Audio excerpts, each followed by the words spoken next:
खबरदार, क्योंकि सवाल जिंदगी का है और मैं हूं आपके साथ गुरप्रीत सिंह। खबरदार में आज सबसे पहले खुलासा उस शख्स से जुड़ा हुआ जो देश का सच्चा सिपाही होने का महज दिखावा कर रहा था, लेकिन वो अपना ईमान बेच चुका था देश के दुश्मनों को और दुश्मनों के साथ मिलकर रच रहा था अपने ही देश के खिलाफ साजिश। लेकिन जब उसके कुछ साथी पुलिस के हत्थे चढ़े तो फिर वो ज्यादा देर तक नहीं बच सका।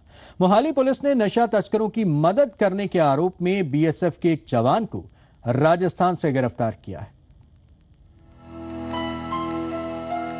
वो बीएसएफ का जवान था, वो सरहदों का पहरेदार था। उसने कसम खाई थी दुश्मनों से देश की रक्षा करने की, लेकिन फिर वो कुछ रुपयों के लिए बिक गया। उसने ना सिर्फ अपनी वर्दी की कीमत लगाई बल्कि अपना ईमान भी दुश्मनों को बेच दिया। अनिल कुमार बीएसएफ की 52वीं बटालियन का जवान जो राजस्थान के राय सिंह नगर में तैनात था, उसे गिरफ्तार किया मोहाली पुलिस ने, वो भी एक ऐसे आरोप में जिसने उसे देश का गद्दार बना दिया है। अनिल कुमार पर आरोप है सरहद के दोनों तरफ बैठे स्मगलर्स की मदद करना जो भारत में नशे की स्मगलिंग कर रहे थे। जब भी आरोपी अनिल कुमार की ड्यूटी सरहद पर लगती, वो उस पार से नशे के कंसाइनमेंट को इस पार पहुंचाने में मदद करता था और इसके लिए उसे मिलते थे हजारों रुपए। पुलिस के मुताबिक स्मगलर्स की तरफ से अनिल कुमार को एक बार 50,000 रुपए और एक बार 49,000 रुपए दिए गए थे। इन्वेस्टिगेशन और पूछताछ हुई है, उसमें ये बात सामने आई है कि उनके साथ ये इन टच हो गया था। इसको पैसे के लालच उन्होंने दिया था। एक बार 50,000 कैश में दिया और इसकी वाइफ के अकाउंट में एक बार 39,000 रुपीस जो डाले उन्होंने। इसको इसी बात के लिए यूज कर रहे थे सो दैट कि जब इसकी ड्यूटी हो तो उस टाइम के दौरान कंसाइनमेंट जो है अक्रॉस द बॉर्डर भेजी जा सके पाकिस्तान साइड से। पुलिस के मुताबिक 4 जनवरी को काबू किए गए 3 स्मगलर से पूछताछ के बाद अनिल कुमार का नाम सामने आया था। ये सभी लोग पाकिस्तान में इम्तियाज नाम के एक शख्स के संपर्क में आए थे और उसी के साथ मिलकर नशे की स्मगलिंग का काला कारोबार चला रहे थे। ये लोग व्हाट्सएप और पाकिस्तानी सिम के जरिए ही एक दूसरे से संपर्क करते थे। बात ये व्हाट्सएप के द्वारा व्हाट्सएप कॉलिंग, व्हाट्सएप मैसेजिंग और पाकिस्तान सिम जो कि इंटरनेशनल बॉर्डर पे एक्टिवेट रहता है, इंडिया साइड का नेटवर्क वहां नहीं चलता, तो उसके द्वारा ये आपस में बातचीत में एक दूसरे के इन टच रहते हैं। अनिल कुमार के अलावा एक और शख्स जो इसी रैकेट का हिस्सा है, उसे लुधियाना से गिरफ्तार किया गया। दीपक नाम के इस शख्स पर स्मगलर्स के फर्जी आईडी कार्ड बनाने का आरोप है। वहीं पुलिस ने दोनों आरोपियों का 1 दिन का रिमांड हासिल किया है, जिसमें इनसे कई और खुलासे किए जाएंगे। जो फेक आईडीज इन्होंने तैयार की हैं, हैबोवाल का रहने वाला लड़का है, वो उसका नाम है दीपक कुमार। दीपक कुमार एक पुराना मोबाइल शॉप उसकी होती थी और कंप्यूटर्स में काफ़ी दिलचस्पी रखता है और उसने सॉफ्टवेयर को यूज़ करके इनके लिए, क्रिमिनल्स के लिए फेक आईडीज तैयार कराई। इसके अलावा गुरजंट भोलू का जो 2 पासपोर्ट हैं, उसके ओरिजिनल नाम पे और एक दूसरा फेक नाम पे, उसकी भी इन्वेस्टिगेशन हम डिटेल में कर रहे हैं आरपीओ ऑफिस से।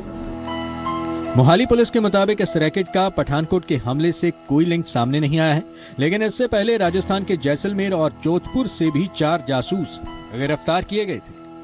ऐसे में सवाल ये भी है कि कहीं आरोपी अनिल कुमार ने नशे की स्मगलिंग के अलावा सरहद पार के हैंडलर्स से कोई खुफिया जानकारी तो शेयर नहीं की। रविंद्र सिंह, जी मीडिया, मोहाली।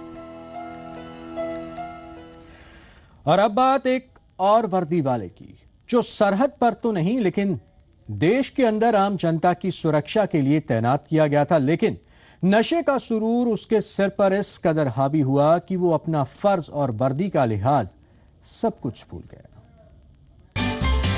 कभी माथा टेके,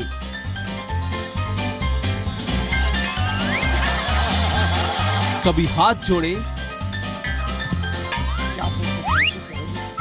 कभी मस्ती में मुस्कुराए, कभी ठोके सलाम पूरे जोश से,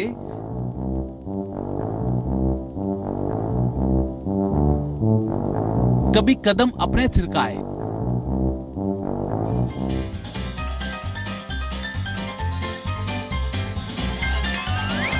कभी पहन के चश्मा और टोपी जेम्स बॉन्ड बन जाएं। कैमरे के सामने सीना तान के इतराएं। इन्हें तो शर्म नहीं पर शर्मिंदगी से हमारा सर झुक जाए। क्योंकि वर्दी और औहदे में ये साहब पंजाब पुलिस के जवान कहलाएं। नशे के सरूर में मस्त ये है हेड कांस्टेबल विजय भारती। शायद जिनको अपनी वर्दी की कदर नहीं, तभी बिना अपनी ड्यूटी का लिहाज करे ये नशे में ऐसी हरकतें कर रहे हैं। इनकी इस कारगुजारी का वीडियो एक शख्स की तरफ से बनाया गया। विजय नशे की हालत में लुधियाना के मॉल में घुस जाते हैं। हालत तो आप देख ही रहे हैं। इस हालत में अगर कुछ पूछे भी तो जवाब अजीबोगरीब ही मिलते हैं। ਇੱਥੇ ਕੀ ਦੇਖਦਾ ਪਿਆ ਸੀ ਅੰਦਰ? ਕੁਛ ਨਹੀਂ, ਆਪਣਾ ਦੇਖਦੇ ਵੀ ਇਹ ਸਪਾ ਬਹੁਤ ਵਧੀਆ, ਫਿਟਨੈਸ ਸਪਾ। ਅੱਛਾ ਤੇ ਕੀ ਦੇਖ ਕੇ ਕੀ ਕਰਦੇ ਸੀ? ਮੈਂ ਬੜੀ हैं? विजय भारती रोज ऐसी हरकतें करते हैं जिसके कारण आम लोगों और मॉल में काम करने वाले कर्मचारियों को मुश्किलों का सामना करना पड़ता है। सर आता है, हर रोज ही आता है, गलत हरकत करता है, डांस करता है। लेडीज आती हैं, लेडीज के सामने गलत डांस करता है, उनको घूरता रहता है, पंगे लेता है हर एक से, उनके सामने स्टेयर करता है उनको बार बार। तो इसको कभी रोका नहीं आप लोगों ने? बहुत बार कोशिश की है, मना भी किया है, चले जाता है। जब रोकते हैं तो कहता है ठीक है जा रहा हूँ रुको मैं जा रहा हूँ। फिर 5-10 मिनट फिर आ जाता है, फिर हम भगाते हैं, फिर अगले दिन फिर आ जाता है। लोग विरोध करे तो चले जाते हैं, पर अगले दिन फिर पहुंच जाते हैं। कंधों पर पंजाब पुलिस के सितारों की चमक शायद नशे के सरूर में फीकी पड़ गई है। ना ही इनको वर्दी का लिहाज है, ना ही जिम्मेवारी का एहसास। नवीन शर्मा, जी मीडिया, लुधियाना। अमृतसर के पौश इलाके मॉल रोड में सरेआम गुंडागर्दी की ऐसी तस्वीरें सामने आई जिन्होंने कानून व्यवस्था पर सवाल खड़े कर दिए। कार की टक्कर होने पर दो गुटों में झगड़ा इस कदर बढ़ गया कि एक गुट ने दूसरे गुट पर सरेबाजार तेजधार हथियारों से हमला कर दिया और गोलियां चला दी। गुंडागर्दी की ये सारी तस्वीरें वहां मौजूद किसी शख्स ने मोबाइल में कैद कर ली। तस्वीरों में देखा जा सकता है कि बदमाश किस कदर बेखौफ हैं। दरअसल विक्रांत नाम का एक नौजवान जब अपनी कार में सवार होकर जा रहा था, तब तेज रफ्तार से आ रही फॉर्च्यूनर कार ने उसे टक्कर मार दी, जिसके बाद विक्रांत ने इस मामले में से बातचीत की, लेकिन इस बीच उनके बीच आपस में कहासुनी हो गई और फॉर्च्यूनर कार में सवार शख्स ने विक्रांत के ऊपर हमला कर दिया। इस बीच जब एक राहगीर ने बीच बचाव करने की कोशिश की तो आरोपी शख्स ने उस पर गोली चला दी। इस दौरान दोनों जख्मी हो गए। पुलिस अब इस मामले की जांच में जुट गई है। आप तस्वीर में देख सकते हैं इस जख्मी शख्स को। इससे पहले हमने आपको तस्वीरें भी दिखाई थी कि किस तरह से शरेआम गुंडागर्दी की गई, बदमाशी की गई, हथियार चलाए गए, लेकिन किसी ने उसकी तरफ कोई ध्यान नहीं दिया। कानून व्यवस्था पर सवाल खड़े होते हैं कि किस तरह से सड़क पर इस तरह की वारदातों को अंजाम दिया जाता है, लेकिन पुलिस कहीं भी नजर नहीं आती। तो आप देख सकते हैं जवान जख्मी हुआ है उस मारपीट में जो सरेराह उसके साथ की गई।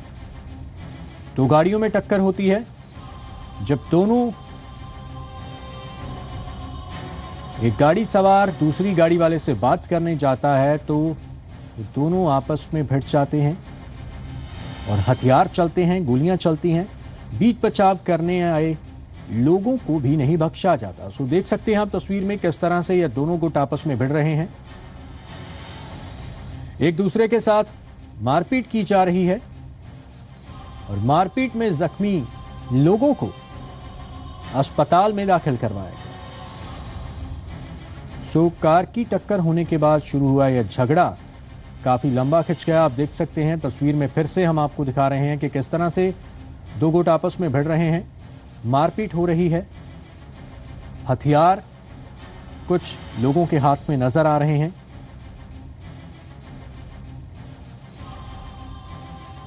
हालांकि कुछ लोग बीच बचाव करने की कोशिश भी करते हैं, लेकिन उनकी यह कोशिश बेकार जाती है।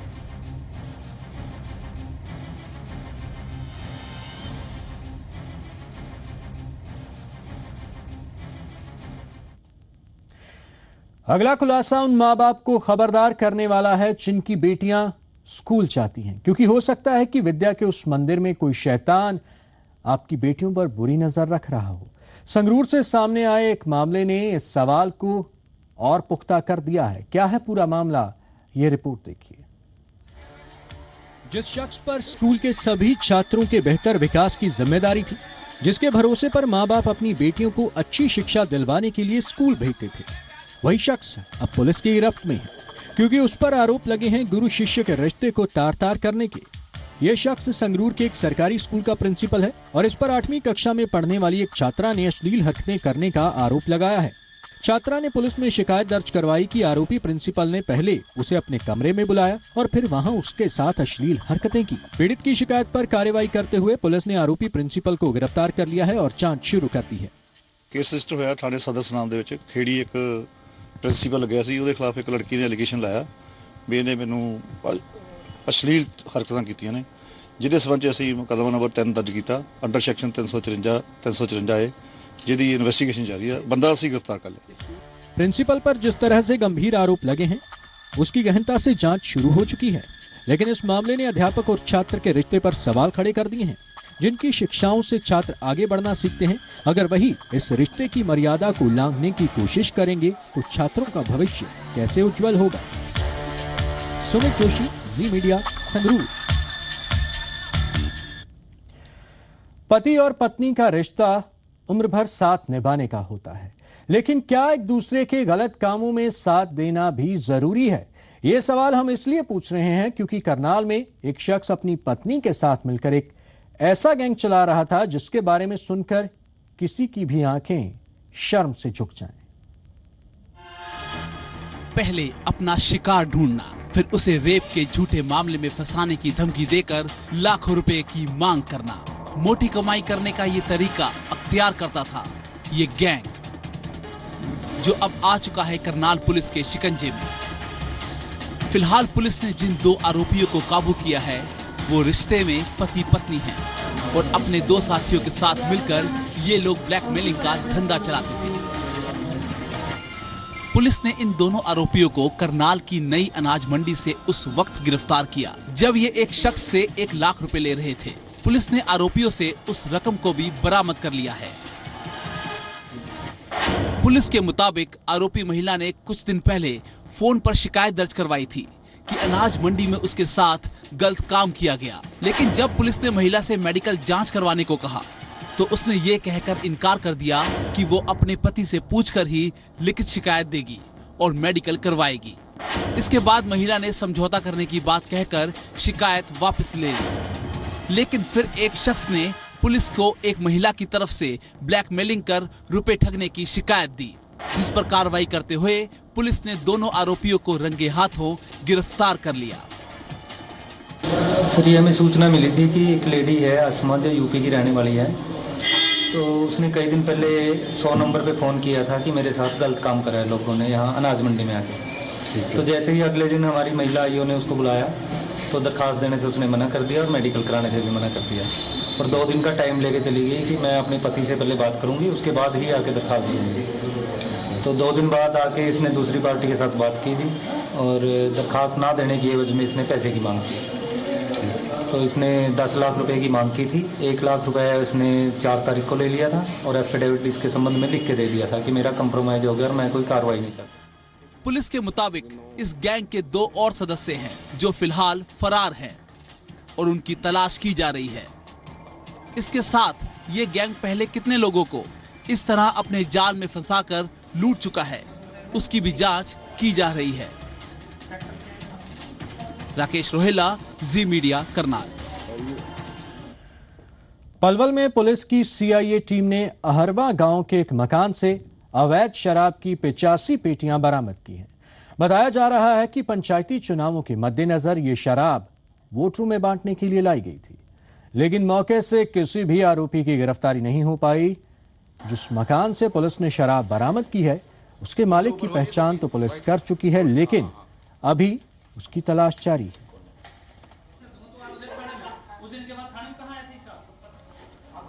हरियाणा में पंचायत चुनावों की दस्तक सुनाई देते ही यह खदशा प्रगटाया जा रहा है, अंदेशा जताया जा रहा है कि यह शराब पंचायत चुनावों में बांटने के लिए लाई गई थी, लेकिन फिलहाल पुलिस की जांच जारी है।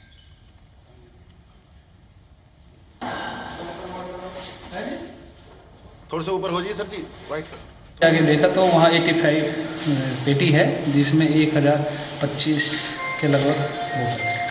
देखो, हो सकता है चुनाव के लिए ही मंगाई गई है इतनी भारी मात्रा में, और पिछले आरोपी की तलाश जारी है, जल्द से जल्द गिरफ्तार हो। कुरुक्षेत्र के गांव ठसका में राजी में स्वास्थ्य विभाग की टीम ने छापेमारी की और लिंग जांच करने वाले एक डॉक्टर का पर्दाफाश किया। पुलिस के मुताबिक आरोपी डॉक्टर महिलाओं को गुमराह कर नकली कंप्यूटर की मदद से फर्जी तरीके से लिंग जांच करते थे।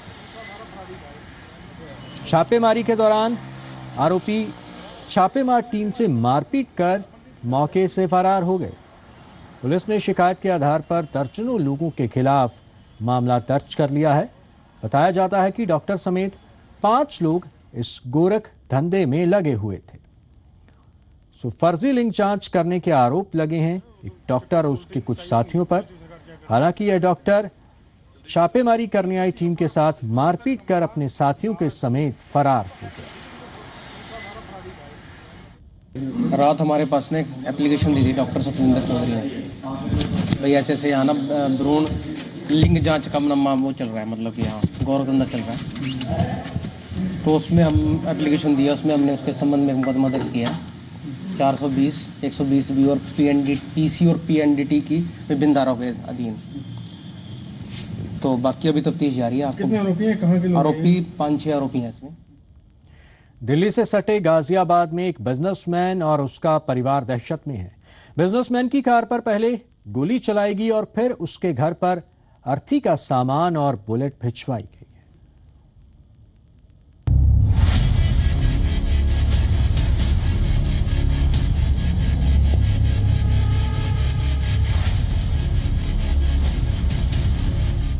अर्थी का सामान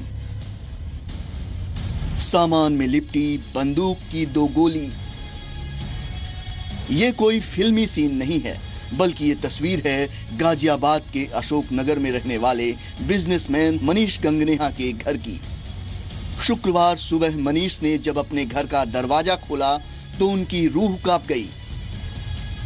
कोई शख्स घर के बाहर अर्थी का सामान और कपड़े में लिपटी 2 बुलेट रख गया। परसों जब मैं फैक्ट्री से आ रहा था तो वहीं मुखर्जी पार्क के पीछे, मुखर्जी पार्क के पास मेरी गाड़ी में मतलब फायरिंग हुई, गोली चलाई गई। तो अब तो जैसे मैंने बैक, हाँ वो देख लिया, मैंने बैक मिरर में देखा कि हाँ कोई पीछे से एक बाइक आ रही है जिसका हेडलाइट बंद है। बिल्कुल बाइक वो मेरे बिल्कुल पास में थी, तो मुझे खतरा लगा और मैंने गाड़ी तेजी से भगा दी। तो एक 1-1। दहशत का कारण इसलिए भी ज्यादा है क्योंकि एक के बाद एक मनीष गंगनेहा के साथ 3 वारदातें हो चुकी हैं। 5 जनवरी की रात जब मनीष फैक्ट्री से अपने घर लौट रहे थे तो उनकी गाड़ी पर फायरिंग हुई थी। वहीं इससे पहले घर में घुसकर बदमाश ने मनीष पर चाकू से हमला भी किया था। इस बीच पुलिस ने मनीष और उनके परिवार की सुरक्षा बढ़ा दी है। उनके घर पे कुछ मतलब अर्थी का सामान मिला है, तो उसके संदर्भ में भी जांच की जा रही है। अब जो भी तथ्य निकल के आए उसके अनुसार कार्रवाई की जाए। अब ये जो है पुलिस ने इसको गंभीरता से लिया है। अब ये क्या चीज़ है ये तो जांच से पता चलेगा। मनीष की माने तो उनका या उनके परिवार का किसी से कोई झगड़ा नहीं है। ऐसे में सवाल उठता है कि क्या मनीष को सिर्फ रंगदारी के लिए डराया जा रहा है? अगर हाँ तो वो कौन लोग हैं? फिलहाल पुलिस मामले की जांच में जुट गई है। यादराम भारती, गाजियाबाद। हिंदुस्तान का नया नटवरलाल, जी हां, एक ऐसा शातिर जिसके निशाने पर रहते हैं महंगी कारों के शोरूम। कैसे ये देता है ठगी को अंजाम, आप देखिए ये रिपोर्ट और मुझे दीजिए इजाजत।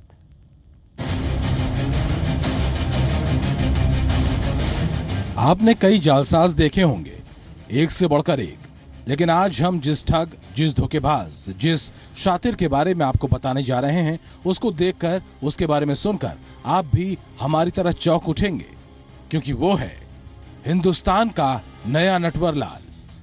उस जालसाज को 1-2 नहीं बल्कि हिंदुस्तान की 7 राज्यों की पुलिस तलाश रही है।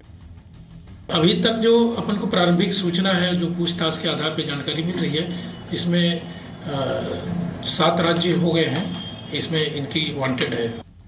दरअसल उस शातिर ठग ने हिंदुस्तान के 7 राज्यों में ठगी और धोखाधड़ी की वारदात को अंजाम दिया है और छत्तीसगढ़ के कोरबा शहर में भी एक लग्जरी कार शोरूम उस जालसाज की ठगी का शिकार बना।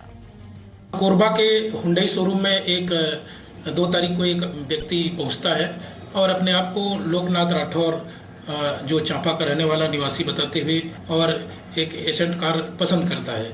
उस आधार पे खरीदने के लिए वो पूरी डॉक्यूमेंट्स अपनी प्रूव करता है, वहाँ पर देता है।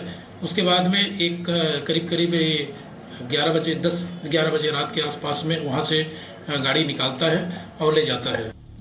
दरअसल कोरबा के इस कार शोरूम पर कुछ वक्त पहले बुजुर्ग सा दिखने वाला एक शख्स कार खरीदने के इरादे से आया।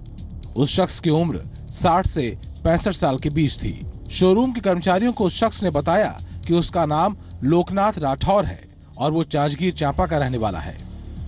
17 तारीख को एक बुजुर्ग व्यक्ति आए थे हमारे यहाँ, जिन्होंने गाड़ी की जानकारी ली हमारे सेल्स मैनेजर से और उसका कोटेशन बनवा के गाड़ी लेने का इंटरेस्ट काफ़ी दिखाया और 31 तारीख को दोबारा शोरूम विजिट किया और आगे कहा कि मैं गाड़ी कल ले जाऊंगा, उसको तैयार कर दीजिए। सब कुछ तय करने के बाद वो शख्स कुछ दिन बाद फिर शोरूम पर लौटा। उसने शोरूम कर्मचारियों को कार की कीमत के बदले 7,60,000 का एक बैंक डिमांड ड्राफ्ट थमाया। कार खरीदने में लगने वाले दूसरे जरूरी दस्तावेज दिए और फिर जो लग्जरी कार उसने पसंद की थी वो उस कार को लेकर शोरूम से चला गया।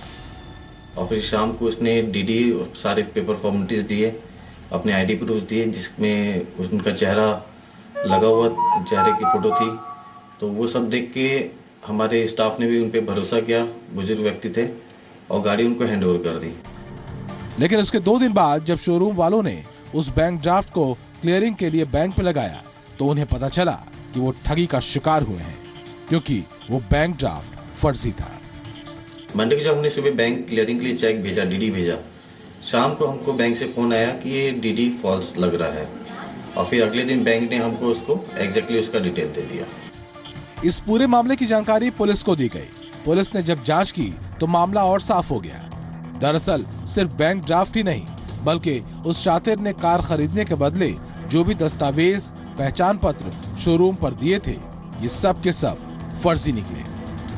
जो डीडी है वो फर्जी है, वो फर्जी। उसके बाद में फिर जितने भी और भी जो डॉक्यूमेंट थे वो भी फर्जी पाए जाते हैं और ये धोखाधड़ी का शिकार हो जाता है और पुलिस को इसकी सूचना देती है और इस आधार पे पुलिस ने उस आदमी के खिलाफ में 420, 467, 468, 471 आईपीसी केस दर्ज किया है और विवेचना में लिया गया है। शातिर ठग ने पूरी तैयारी, पूरी प्लानिंग के साथ इस ठगी को अंजाम दिया। अब पुलिस उस शातिर नटवरलाल को तलाशने में लगी है, लेकिन तफ्तीश के दौरान ही ये भी खुलासा हुआ है कि उस शातिर की ये पहली वारदात नहीं थी, बल्कि इससे पहले वो हिंदुस्तान के अलग अलग राज्यों में भी इसी तरह से ठगी कर चुका है। लक्ष्मण महंत, जी मीडिया, कोरबा।